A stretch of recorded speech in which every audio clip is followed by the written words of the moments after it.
On the 16th of March 2025, the UK Supreme Court sided with self-proclaimed feminist group For Women Scotland in its ruling that the rights given to women in the Equality Act 2010 were for those assigned female at birth only.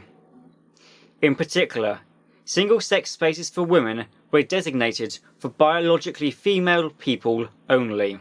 It is clear the intent of For Women Scotland was transphobic, and that this is intended purely as a removal of the right for trans people to access the toilet of their gender.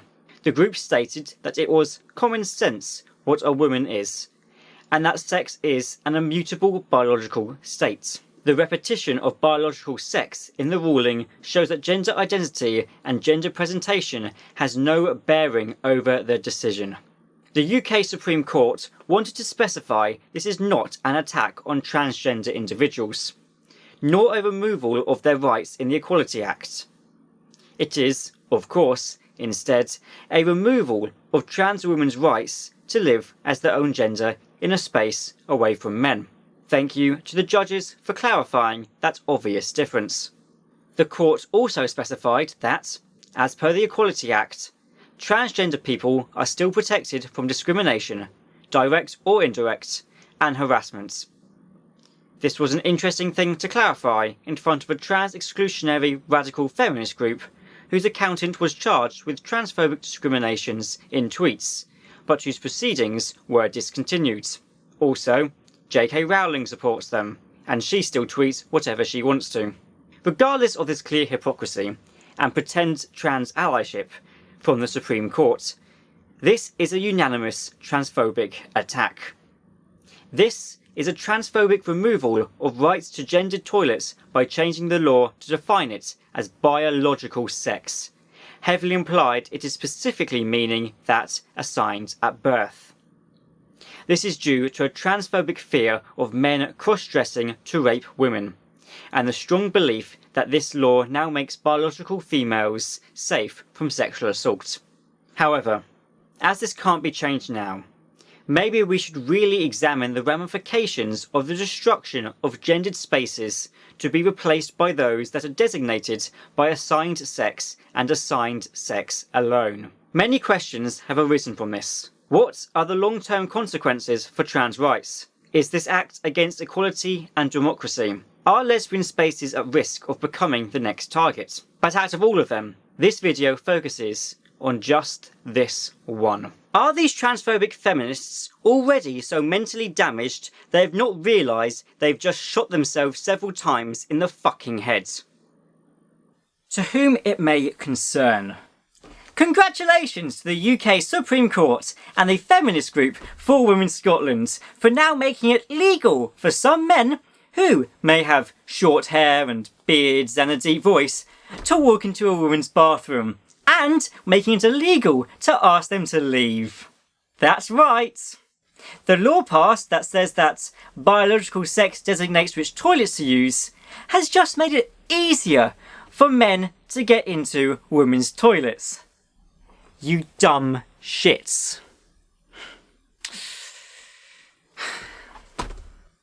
You see, trans men exist. Of course, I doubt these TERFs know that, because it's only trans women who are being targeted. But you see, by making it illegal for women with long hair and makeup and higher voices and literal fucking boobs to go into a woman's bathroom if they're pre-op, then the reverse has to be true as well. Before this, if a man walked into a woman's bathroom, it would be understandable to feel uncomfortable and to question it, as long as that's done in a calm and respectful way. Now, if a man walks into a bathroom, due to this being perceived as illegal, it won't create a calm and respectful interrogation, will it? But what if that person is a trans man? Do you really want to be the cisgender woman that believes so strongly in biology that you will verbally abuse a biological female using a biological female-only space just because of... I don't fucking know, you have no fucking reason to fucking fear this, do you now? They have a minge, you have a minge. No fucking worries then, right? That's right. If you see a man in a woman's bathroom, you have to assume it's legal. Otherwise, clearly, biological sex is not what is making you uncomfortable. If you question it, you admit that you think a transgender person can transition and be perceived and treated as their new gender. You know, exactly what trans rights campaign's for. So, what's more important to you? Being a feminist campaigning for equal human rights, or being a transphobe campaigning against equal human rights? But let's face it, For Women Scotland are not a feminist group if they want everybody to be dehumanised into their reproductive genitals. I thought being a woman meant more than biology. According to the feminists, clearly not. Of course, legally speaking, the question of whether you are feminists or if you are just transphobes does not matter now. Some men belong in the women's bathroom, and some women belong in the men's bathroom, as per the law that has been passed that you campaigned for. But what about the scenario that was at the forefront of all of these ignorant lawmakers' heads? You know, because obviously the reason this law was passed was to stop women having an irrational fear that at any time a fake woman in the bathroom might whip out their penis and rape them. And I do say irrational because I'm finding it incredibly difficult to find any story where this has actually physically happened. And I'm sure that if a TERF had experienced this from a trans person, especially one of the TERFs that was involved in making this law, then it would have been very, very, very highly mentioned in the stories covering it. So, before, if a man walked in, women would be justified in feeling uncomfortable. Now, it's more complicated, as you have to assume he is trans. Or, honestly, even just a butch lesbian. Question it, and you are simultaneously harassing someone transphobically, and supporting the trans community's notions that toilets should be separated on gender identity rather than sex. But wait, what's this? Oh my god, it's a cisgender, heterosexual, perverted incel man! Who actually does want to rape women in toilets! Before, this man would have had to spend at least £8 for a skirt in Primark in order to pretend to be a woman and get to you. Now, as plenty of other masculine people are just able to walk in there without having to be harassed, well, why doesn't this man just wear his normal clothes and walk in? Well, a TERF might be keen to point out, we have now made it illegal for people with penises to enter a woman's bathroom. To which the reply is, so what?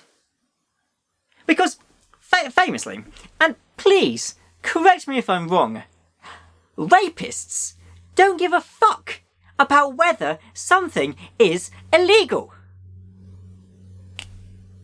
All this has done is made transgender people feel more uncomfortable about their designations by their sex, and made cisgender women feel more uncomfortable by the lack of designations towards gender. The only person to have benefited from this is the one desperate rapist who is now saving money from buying women's clothes. But honestly, I know I'm being sarcastic over rape and a woman's fears of harassment and assault, and I do not dismiss people with those real concerns. But this law is not about protecting women. Because, let's say, regardless of whether it is before or after this law, that I, someone with a penis, intended to rape a cis woman. There are plenty of places that aren't single sex that I could do that. Whether I am wearing boy clothes or girl clothes. More specifically, there are plenty of places right now where that is happening. Right at this fucking second. This changes nothing in making women feel safe. In fact, it is important to remember that women can be rapists too. Men can be raped by women. Trans people can be raped by women. Women can be raped by women. But of course, why would you fear a lesbian raping you in a bathroom? Why would you fear a lesbian doing anything at all like that? Nobody has ever been raped by a lesbian. Changing the legal criteria to walk through a door is not going to stop rape. And will not stop cisgender men from still walking through that door with those intentions. So, do you actually want to create a toilet setup where people can be comfortable only surrounded by those that they instinctively trust with all of their prejudices and no proof? It's actually ridiculously easy. 3 doors. Men's toilets, women's toilets, gender-neutral toilets. Because I can guarantee that every trans man, trans woman, non-binary person, even the femboys and butch lesbians, even the cisgender allies, would be so fucking grateful to use that third option than have to deal with a single glance from any of you transphobic, bigoted cunts using fake feminism to create a less equal, less rights world. And in the meantime, in the bastard meantime, to every trans person out there who is rightfully scared from the news, the best thing to do is just to walk into whatever bathroom they tell you to. But walk in there like you own it. Because there is nothing they can do to now say otherwise. The TERFs will now have to stand with us that gender is a construct. That gender is not linked to biological sex. That gender is dead. That men can be in women's bathrooms. That women can be in men's bathrooms. That androgynous people can be in both. Because, as per their laws, every toilet in this shithole of a country is now technically a gender-neutral toilet. Because any gender can use it legally. That's fucking right. That's fucking right, guys. The transphobes have just killed gender. Ha! So, let's see how long it is for these dumb shits to scream for it to go back to the gender segregation of gentlemen and ladies like it was before, because they're too scared of seeing trans people more in their fucking bathrooms. But if you don't feel safe doing that, which is of course completely understandable, there's the other option to just break the law and still use whatever toilets you feel most comfortable in. It's not like some of those fuckers can tell anyway, is it? Just obviously be safe and careful, because it's going to be a lot fucking worse. And with a lot more fucking scrutiny. I know I've been joking about this the whole entire bloody time, but let's face it, the people that made this law and the people that support this law aren't fucking joking. Just remember, we aren't alone in this fight. But still, I hope it's a comforting thought to think about the dumb shits that made this. You know, the feminists that just killed women's rights, and the transphobes that just killed the gender binary. Because I don't know what fucking shithole we're heading into. But my fucking god. All I know is that we're in this together. And the opposition don't seem that fucking smart. Yours sincerely, a person who won't be changing who they are, and won't be changing what they are already doing.